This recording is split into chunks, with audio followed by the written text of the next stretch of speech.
Hi everyone, welcome to the YouTube channel. In this video, we will see how to clear chat history in DeepSeek AI. So whether you have done a single or multiple searches on DeepSeek, you can easily delete all of them. So for that, you first have to make sure that you have the DeepSeek app and open it up, and also it is logged in with your account.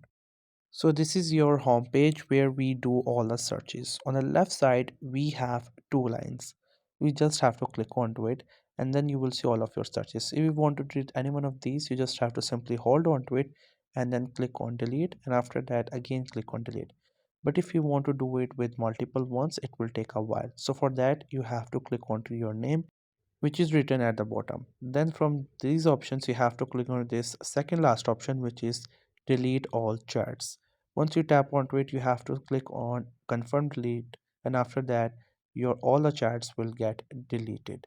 And now you're left with no chat history. So that's how you can delete your chat history on DeepSeek AI. I hope you found this video helpful and informative. Make sure to subscribe to the YouTube channel for more informative videos and updates, and thank you for watching the video.